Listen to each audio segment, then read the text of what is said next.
Welcome to the Simplified Dentistry podcast. Join us as we discuss clinical, operational, and financial aspects of your practice, help you enjoy life, and dare to simplify dentistry. Welcome back to the Simplified Dentistry podcast. I'm your host, Mustafa Shah-Khan. Together with Rick Offutt and Mustafa Shah-Khan, we're happy to bring in Perrin DesPortes to the show. Perrin was one of the co-founders of Polaris Healthcare Partners, and prior to that, co-founder of Tuss Partners. He's a Washington Lee University graduate and earned his MBA from the Darla Moore School of Business at the University of South Carolina. Perrin has over 30 years of experience in the business side of dentistry, having run 3 different business units for Patterson Dental over a 15-year career. Welcome, Perrin. We would like to mention our friends at Provide Bank. Provide has a focus on financing for today's dentists. Dentists built a career changing patients' lives. Provide was built to change ours. Powered by Fifth Third Bank, Provide empowers entrepreneurs to build their legacies. As a leader in tech-enabled financial services, Provide offers an unmatched combination of industry expertise, personalized service, and customized financial products. Please text SIMPLIFY to 214-620-9577 and see how Jonette Green can become your banking partner. I'm Mustafa Shah-Khan with my other partners, Richard Offutt and Mustafa Shah-Khan. We're pumped to have Perrin DesPortes of Next Level Executive with us for this. The whole deal here is, we've all been through lots of things in dentistry. Rick has started, group practices. He's gone from a solo practice to multi-location, started a DSO. Morton and I have been in kind of individual practice. And Perrin has advised and consulted with people trying to do everything in the gamut. So the thought of clinician to CEO, I think, is the best thing that we can do. And kind of what are your thoughts? What questions do you have for it? I think the biggest thing that people talk about is leadership.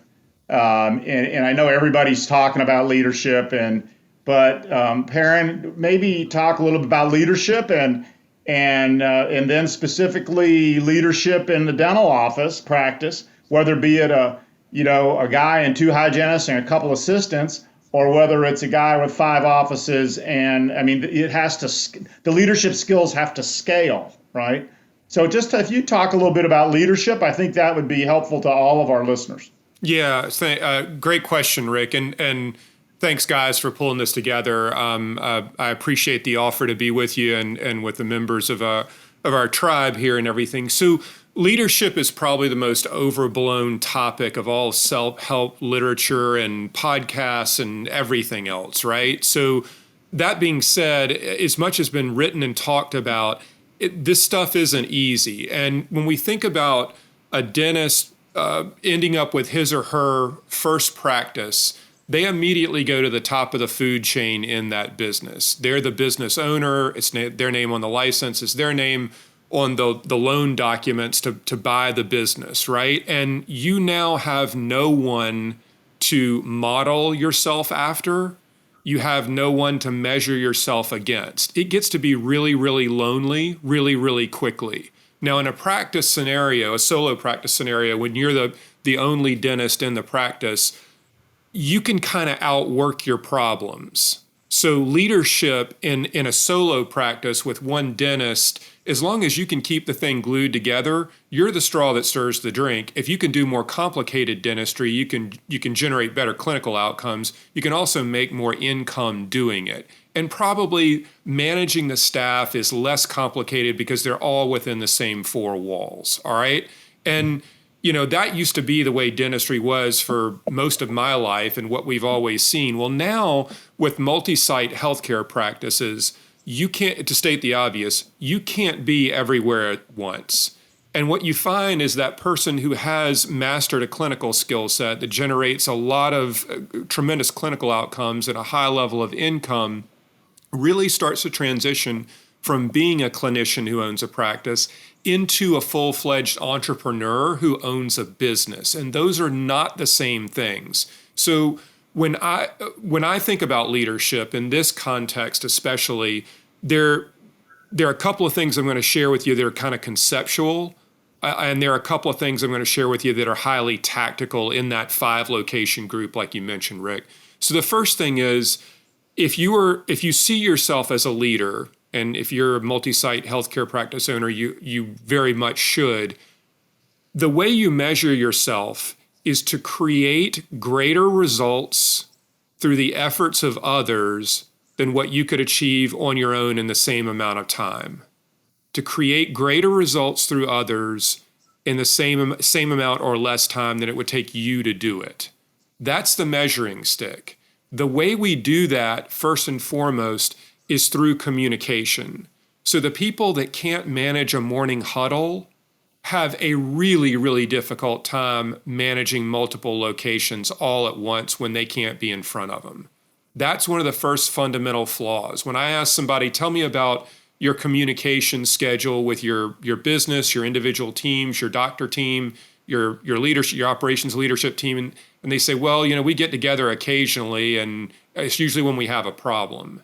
That's not leadership. Leadership is driving results through other people, and communication is mission critical to that process. Your people want to be led, they want to hear from you, and they want to feel confident that they're with a winning team. If you're able to successfully do that, you create a high degree of trust in your organization. And trust is critically important when you can't be around everybody all at once. The last thing I'll say tactically in multi-site healthcare practices, and we'll stick with dentistry here, is that you got a couple of different leadership hats that have to be filled, and the likelihood is you're going to fill most of them. One is visionary or CEO, the person who has the vision for the business, that's the figurehead of the business, usually the outright owner, that is the leader of the business. The second is chief clinical officer. Just because you employ 4 or 5 or 6 or 8 or however many young associates, and we're all dentists, we all pass the board, we all have our license, does not mean that any of them have fully embraced or adopted your clinical philosophy. And that is a point of risk immediately in group practices, that people who own group practices and start group practices fallaciously assume that everybody sees dentistry the same way, and they don't. And if you can't solve for a clinical philosophy, if you can't translate it into your doctor team, and if you can't enforce standards, then it's a point of jeopardy in the business. It's an unnecessary point of risk. So Perrin, I was talking to somebody the other day, I've got the, $1.5 million practice, 4 to 5 chairs or whatever it is in my place. And they were like, look, how old are you? I was like 54. They were like, you need to either acquire a practice, or you got to bring in an associate, or you really need to acquire a practice and bring in an associate. Should I do that? Or should I just keep on going? Yeah, so we're the same age, Moose, and my first question would be, not to divulge anything intensely personal, but how much longer are you thinking about working, and how necessary how necessary is the sale of your business to fully funding your retirement? Because there's an outcome that those questions are indirectly pointing to that is usually financial in nature. So without pressing you on any of that in a live session, let's say that the sale of my practice or whatever is a piece of a component of it. Yeah. So at this stage of life, if you are fairly well off financially and not carrying a heavy debt burden personally or professionally, I think simpler is better, to be perfectly candid with you. And I think, you're going to have to figure out how to transition that business, because the likelihood is that your business will value at such a high level that it might not be, a bank might not be willing to loan money completely to a young associate looking to buy you out in one fell swoop. All right. Yeah. So this does have a banking component to it. And as long as you're in good physical health and can continue the demands of the profession, my advice would be keep it simple. Simpler is better at this stage of life. All of that being said, And I think what the person talking with you about this was really referencing is there is a major risk profile in healthcare practices that have sole owners, and they account for 80% or more of the revenue in the business. And if you have a shoulder problem, a head and neck issue, something with your eyes and your sight or anything like that, now the business goes up in smoke altogether. And when you start thinking about building 2 locations, 3, 4, 5, a handful of different associates, from a hedging your bet standpoint, I think that's very, very prudent. So if you were 44 or mid-career, my advice might be different. I would probably tell you, if you're 44 or mid-career, the opportunity to own three or 4 locations over the next 10 to 15 years is really compelling given the state of the market, and it de-risks your position in the business from a clinical and a revenue generation perspective. Yeah, we had Paul Goodman on one of our podcasts, and he was like, pound for pound, the most profitable thing in dentist is the solo practitioner. If you bring on another practitioner, everybody thinks all of a sudden you're going to make a bunch of money. Well, the reality is you have to give up some of what you're doing. So initially you're going to make less money. You got to give them guarantees. You got to do this and you got to do that. But so then when you have that thought, do you bring them on? Does it de-risk things a little bit because you have somebody else in there? You're feeding them a little bit, which means you do less. But does that translate into the growth that you want? And at the end of the day, is it a more profitable scenario? Yeah, so Paul's exactly right. The dirty secret is that anybody and everybody who builds a group practice takes an income hit to do it. So the question becomes how big of an income hit and for how long? Because you are making an investment in that associate or those associates to do the work that you're no longer doing clinically. And this kind of goes back to Rick's point about our question about leadership as well, which is that if you are going to have multiple locations, you can't afford to be an absentee owner. The margins in these businesses on a free cash flow after debt service perspective are razor thin if they're positive at all. So you have to start acquiring practices with the intent upon improving them operationally from a cost structure standpoint or from a revenue generation standpoint, ideally both.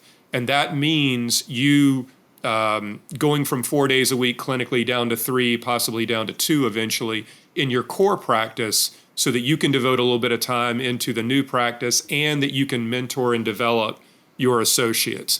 In a perfect world, you might take a 5-year look at things from a reinvestment standpoint. The first year before you make an investment in another associate or in another location, you might be building up cash on balance sheet, which is very prudent in terms of a rainy day fund to weather any storms, or depending on how bad of an income hit that is when you start handing off some of your clinical responsibilities, at least you have a fallback position.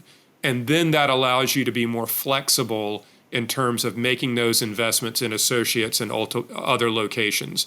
The long haul, it ought to be much more profitable than a solo practice, though, to answer your question. When you're looking at leadership, and people will say you're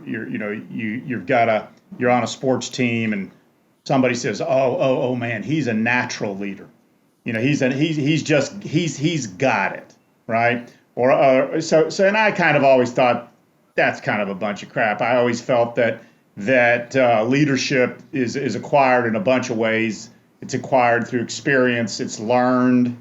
And Perrin, talk for a little bit about coaching leadership, right? I mean, you can you take a doctor who aspires to be an entrepreneur and to grow? Can you take him and give him the skill set that he needs to be able to be a leader, lead his own business? Are those things that you've got in your toolbox? Am I a magician? No. Can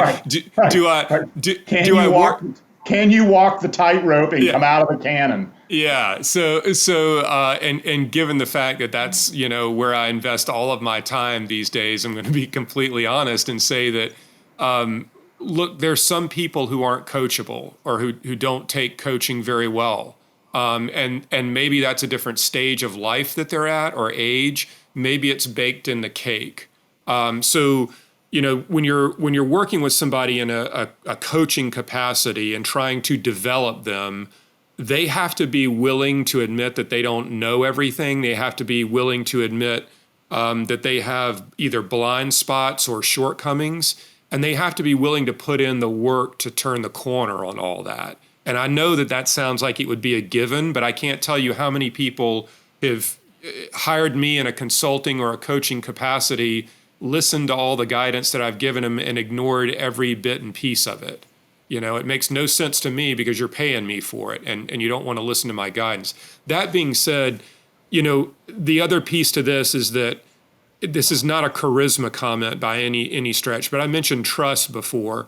And if you're not credible, if you don't operate with honesty and integrity, and if you can't communicate to your team, even in points of uncertainty like we're living through right now, which I think this is a great opportunity for growth-oriented businesses and growth-oriented entrepreneurs, and maybe we can talk about that at some point. But if you can't communicate with some degree of credibility with your team on a one-on-one basis, on a small group basis, on a video conference basis, live in front of them in a company address, if they don't buy in and believe what you're saying, then they're not going to follow you.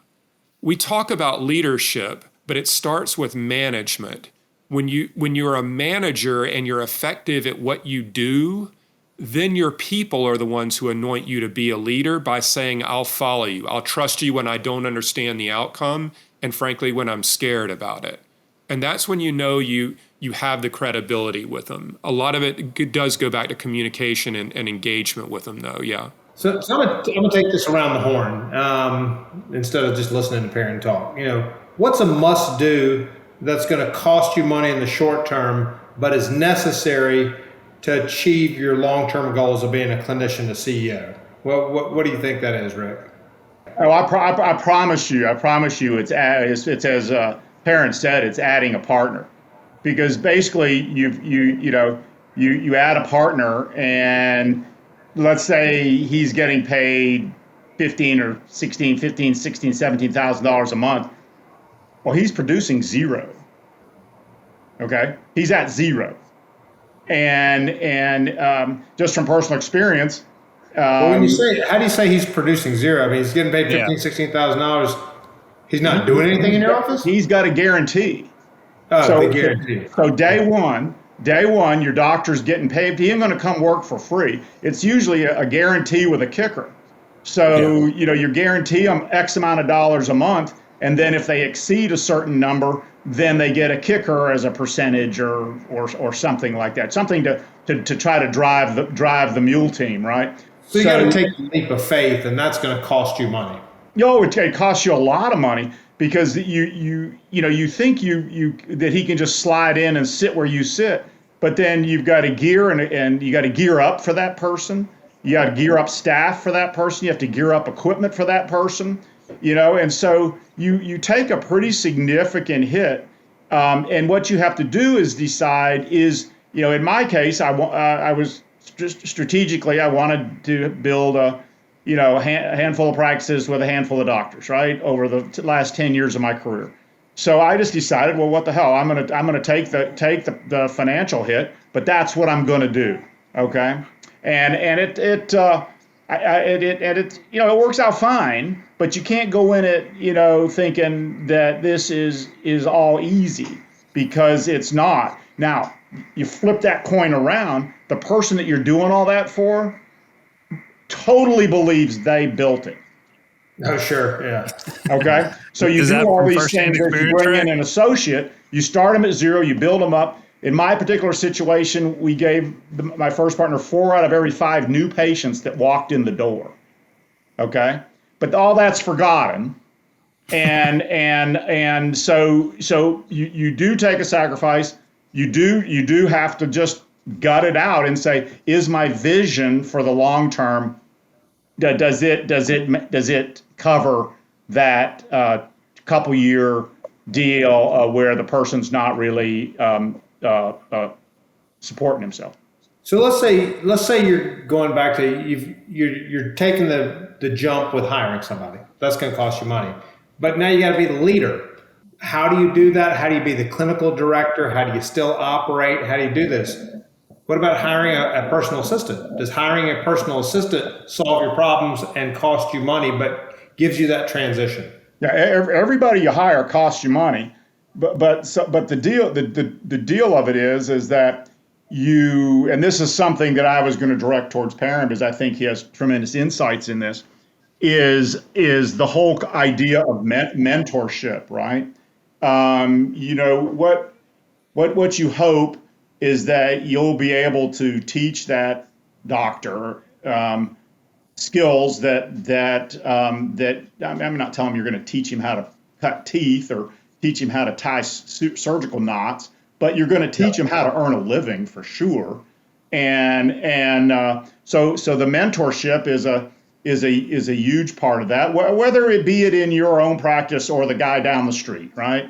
Dentistry tends to mentor better than a lot of other professions. Yeah, I mean, what I was saying is we're dealing with, we understand we've got the clinical piece of it. Hiring a doctor, nurturing the doctor, that's going to cost us money. But if you want to be a leader and you still want to do all of the things you need to do, is hiring a personal assistant, is that a helpful solution in your journey from clinician to CEO? Yeah. From me personally, as I added doctors and employees, it was a function of that. Well, I liked running the business. Okay. And I was older than everybody. So the people kind of came to me, or the employees or everybody else came to me for advice on a myriad of different things. I don't know if I would have been good at abdicating that, I think I was very much of a control person. I was just able to practice 5 days a week and do that, right? So, you may take your day off and you go look at a new office site. You may take a day off to hire people.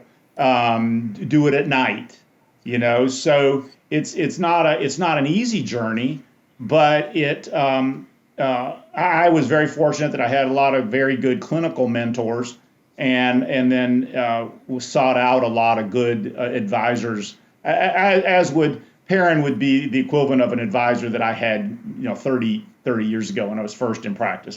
I sought out people like a Perrin to help me be better at my management skills and especially my skills. I was doing a podcast not long ago with a gentleman, and he said, well, what would you have done differently in your career?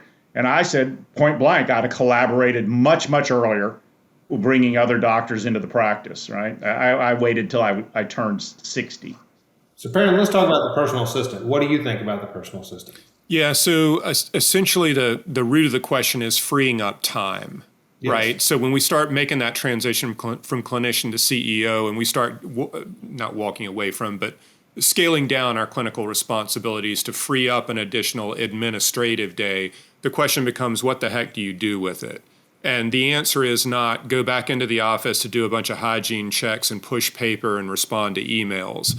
When you free up time, you start to understand that for an entrepreneur who owns a business, time is your most valuable commodity. And it is absolutely imperative that you get the most return on that time. So it could be recruiting and development on the doctor piece. It could be what we call business development, finding additional practices to potentially acquire or doing due diligence on them. It could be networking with, if you're a specialist, networking with other general dentists in the area. I'm not a huge fan of a personal assistant because my belief, at least in the 1 to 2 type location space, you ought to have a capable operations team that if you start to delegate operationally oriented duties, they ought to be able to cover for it.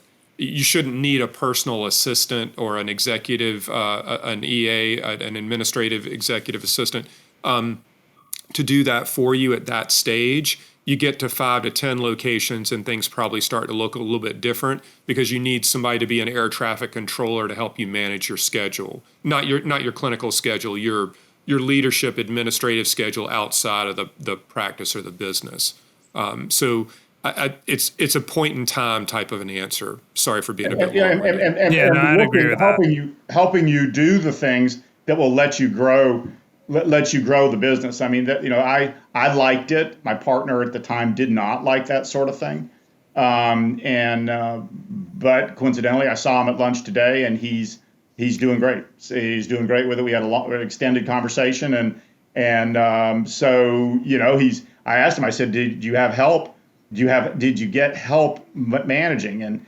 And he said, "Oh yeah, I have an HR person. I have a person that runs the clinical side. I have a person that runs the business side, and an HR person." I go, "Well, that's great." I said, "Because otherwise it would kill you, to be in and out replacing 40 plus employees and trying to figure out how to make it work." What questions do we have from our audience who submitted some questions ahead of time? So I've got some of those here. It kind of circles back to some of the clinical stuff we were talking about in that bridge from clinician to CEO. One's from a local dentist. He's talking about his personal situation. He's going from 2 owners to 1 owner and an associate. He wants to actively expand, but what's the biggest mistake he should avoid, and what's the one thing he should absolutely do in order to be successful? Wouldn't that depend on his goals? I mean, if his goal was to go to 5 docs, he needs to build 20 ops, right? If his goal was to have the 3 of them, then he can stay in the comfortable size. It's that organic growth thing that every, Perrin can speak to this. When I was building the DSO, especially in the last 18 months, there's a lot of pencils down on that because to the acquisition world, and the DSOs are trying to have organic growth they may add a little bit of facility, or they may add a little bit of something else, but they're not trying to just stack EBITDA. I think this guy's talking about, he's the only owner now, so it used to be 2 owners. So does he want it? So he's going from 1 associate, he wants to go to 2 associate. He's not trying to change his footprint, but I think he's talking about what is he doing in building and where he is. Yeah, well, that is the thing, is what are his goals? I think it's, work a little less, spend a little bit more time with his family, and, still have, and make more money. He wants to. Yeah. I think he wants to make more money. Yeah. By still being the owner, but having more associates in the same footprint. Without adding locations, are we? Yeah. Okay. So that's going to be hard to do, but you've got to think like, what am I doing right now in this scenario? I mean, what am I doing right now to take maximum advantage of the fixed cost structure of the business and the capacity of it? So one of my first questions would be, okay, what's the new patient volume that he's got coming into the practice? And if he's going to bring in a second, I think if I heard correctly, a second associate, and he's going to start to scale back, do we have enough to feed that person? And if so, what's the overage? Bare ass minimum for a full-time doctor is 20 new patients a month. Ideally closer to 40, but certainly not less than 20. So just rule of thumb to gauge new patient flows by. Second thing I would say is, how many days a week are we open? If we can drive more through marketing efforts or whatever, if we can drive more new patients into the business, do we have the capacity to accommodate them in terms of days and hours? Is it staying open later a couple of days, a half a day on a Saturday, God forbid, or something like that, to be able to accommodate all the new patient flows that we're hopefully driving through marketing efforts?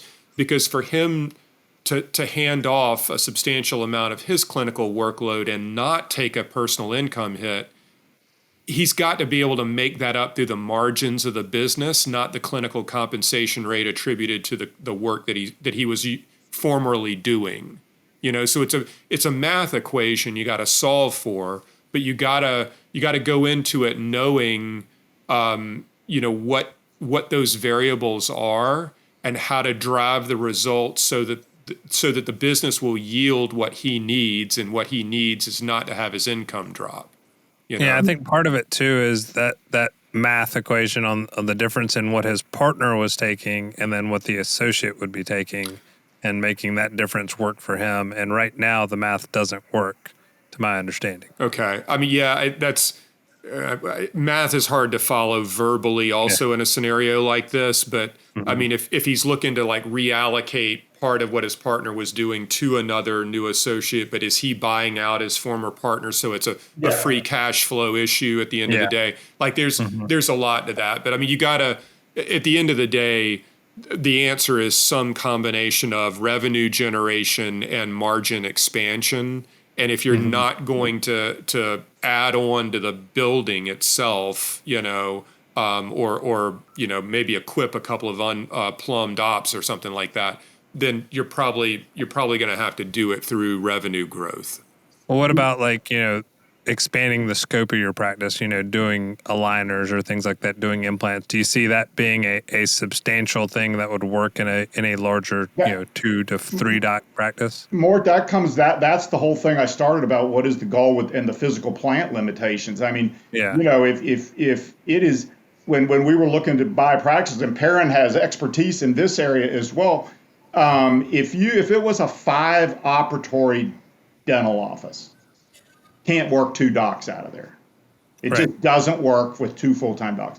Had to have a minimum of 6, and if you're saying, well, I'm going to have an aligner room where you know to quote Professor Agarwal, you know, who we all know and love, that you know, you got to have a space where those are high yield, low time procedures. Well, but you still got to have a room. You know, I've got a good friend that runs a sleep clinic machine out of her dental practice, but she's got like 15 operatories, and she's got a lady in there doing the stuff, and that's you know, she has the same thing going with aligners, you know, and so, you know, that was my question initially, is what is this doctor's goals, and you know, to look at it and see, you know, if he wants to go to part-time, like 2 days a week, and he aspires to have 2 full-time associates, then he needs 8, Perrin, help me here, 8, 9, 10 ops minimum. Yeah, I'd think so. Yeah. And if he doesn't have that, then there's going to be a capacity issue. There's just going to be a lid on the pot, so to speak. No seat to put a butt in, right? Yeah. Yeah, exactly. But then you have somebody like Ryan Mullis who has 4 ops in his office, and you know, cranks it. Yeah, one doc, 4 ops, $4.5 million. Yeah, but you can do that with one doctor. Yeah. Especially doing a heavy aligner practice. Yeah. Because you think about what one orthodontist can do. I mean, I mean, I think it's the scope of what you're doing and the margin of what you're doing. Yeah. And Mullis works more days than most orthodontists.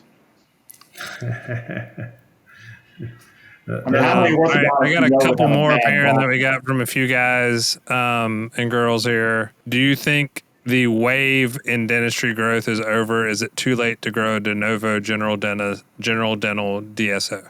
No. So do I think the wave of consolidation is over? Is that what maybe the wave comment was about? Yeah. No, look, I mean, this, I'll try not to be long-winded on this, which is my nature, but look, right now, private equity-backed enterprise DSOs, a lot of them are in a world of hurt, and there are a lot of reasons for that. But I think, you know, you're seeing a stall in the M&A markets, not just unique to dentistry, but certainly we know it up front and center.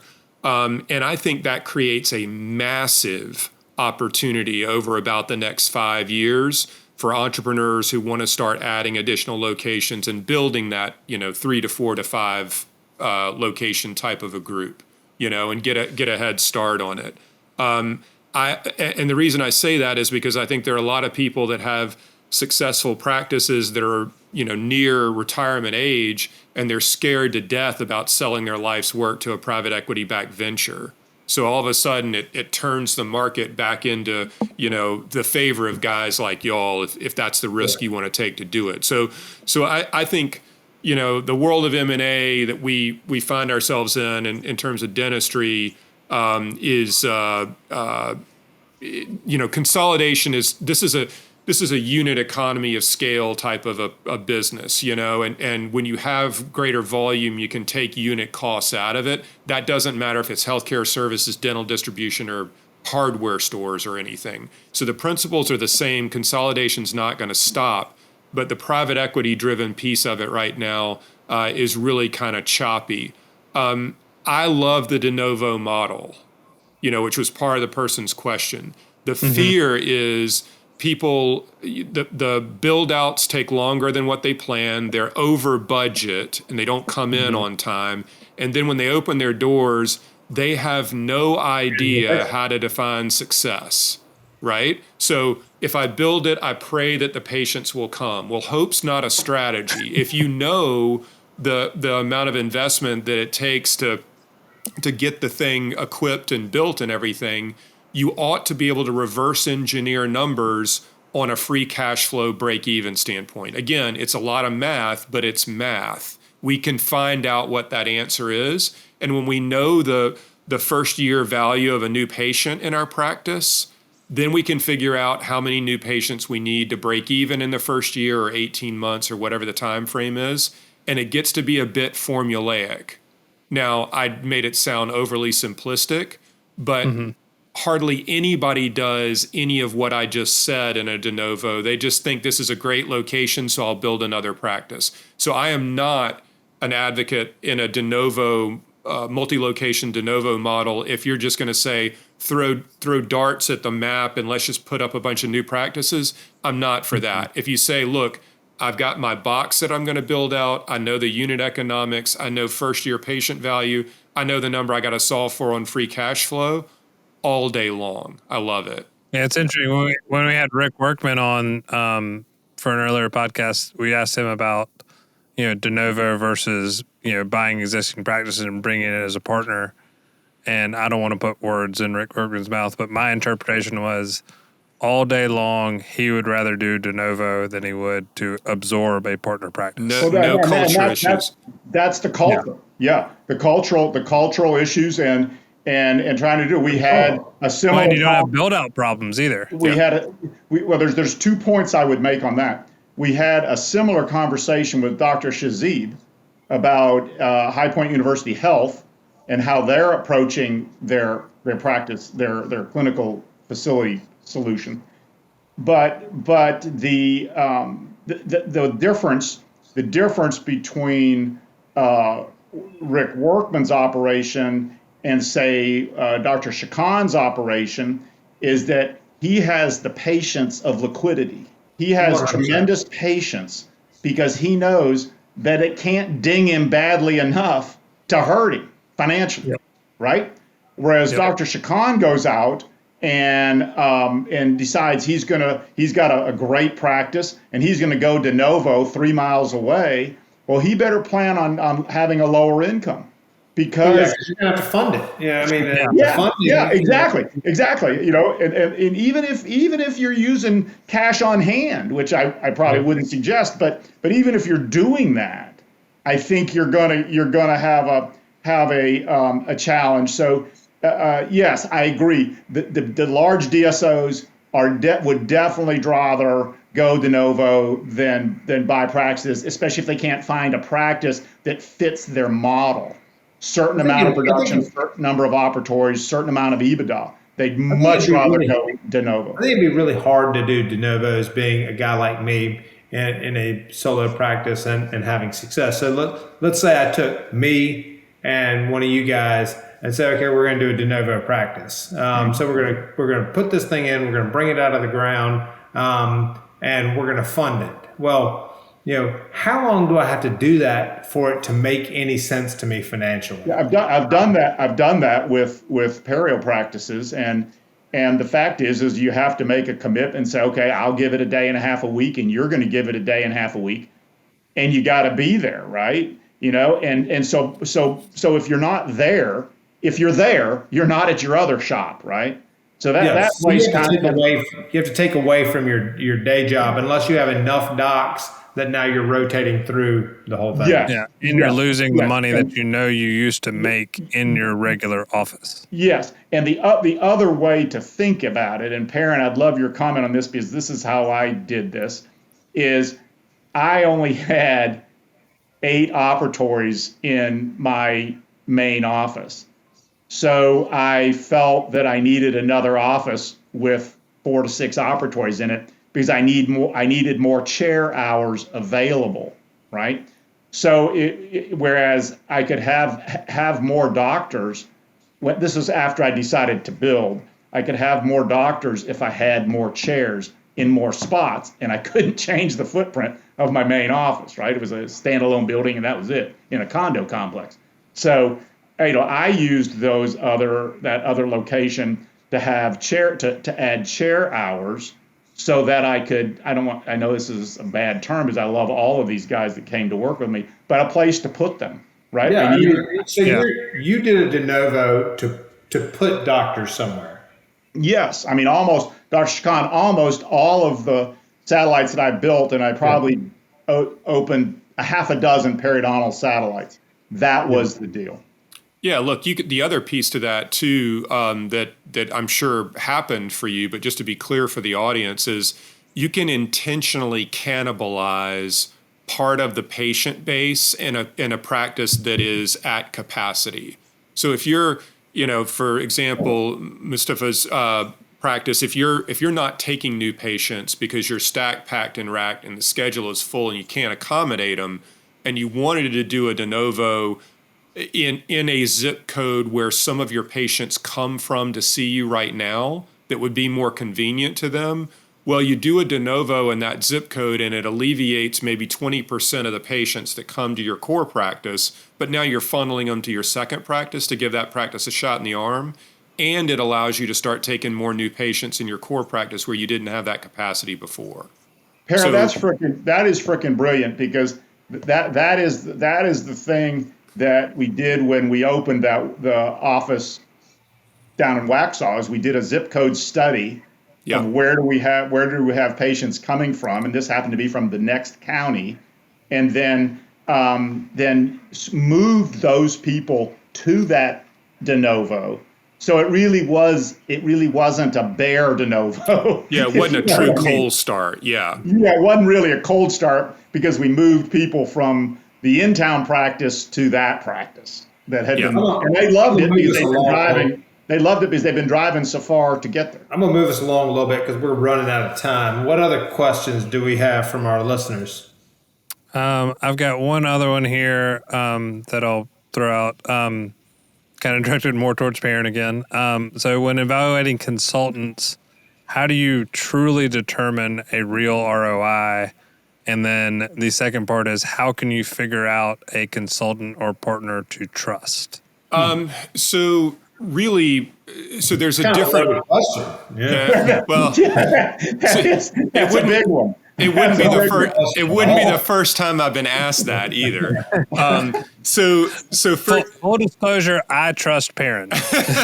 We all do. We all do, or we wouldn't be talking to him here. Right. I don't think there's any way. Apparently needs to get in touch with Perrin because he doesn't trust the person that he's working with. Yeah, I don't think there's any way you can go to a consultant and try to get the answer personally for me, and get the answer from the consultant. I mean, if I'm going to do something like this, I have to vet them through networks that I have. I mean, Perrin, I trust you. I mean, you live down the street from me. I can come get you if I had to.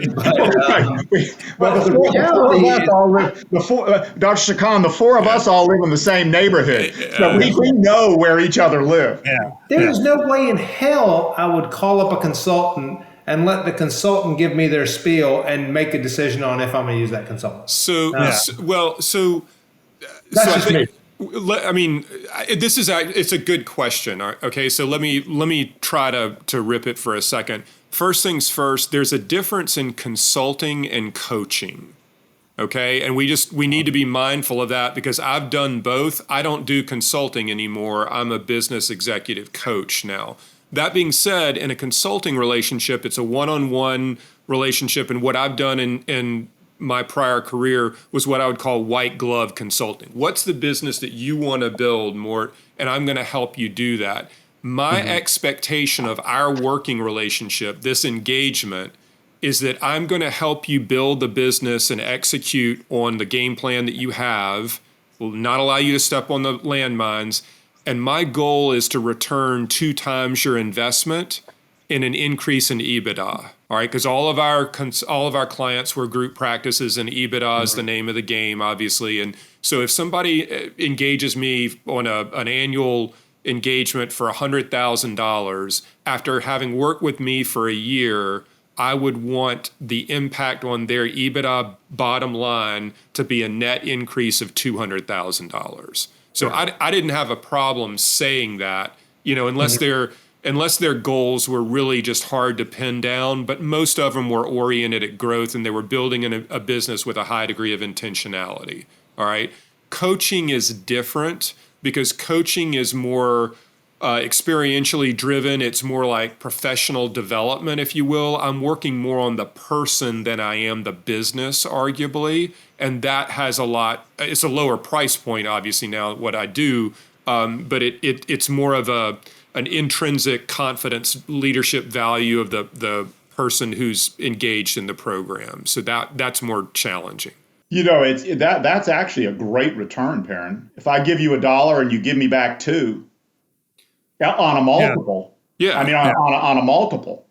Right? Oh, yeah. I mean, if the business value's at a low end of 6x, all of a sudden that's not bad from a valuation perspective. That's right. So, that's right. If you're working with somebody in a consulting capacity, if you hire a consultant to help you improve your business and they come at you with a formulaic adaptation or a cookie cutter approach, I'm not an advocate of that. I'm not a big fan of that.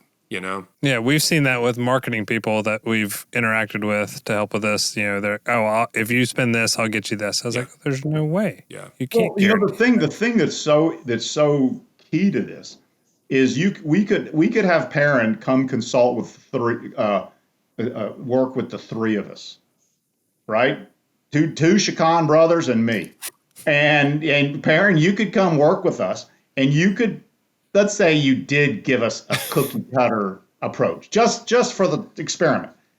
All 3 of us are going to react differently to those factors that he's asking us to do, right? Depending on life situation, practice situation, risk tolerance. So it's very interesting. It's a very interesting business and web you weave, Perrin. Well, I don't know if that was a compliment or not. I'm going to try to take it that way, but it's very much a damn compliment because otherwise, we wouldn't have you here. Well, and I do appreciate it. It's been fun. I hope it won't be the last time we do it.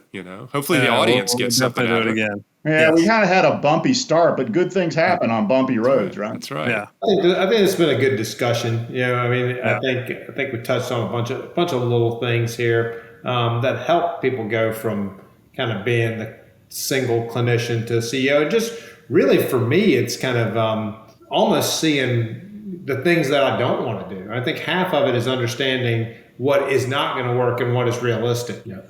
Well, thank you guys. And let's do it again. And I don't see any cocktail glasses this time, so next time we're going to have cocktails. I'm heading there though, right soon. Oh yeah, Rick has a weekend of cocktails. Yeah, I do. Playing a member desk golf tournament. It's like you got to get warmed up. That's right. I will go open a bottle right now myself. Always stretch. Always stretch. Thank you guys. Yeah. Enjoyed it. Appreciate it, fellas. Thanks, guys.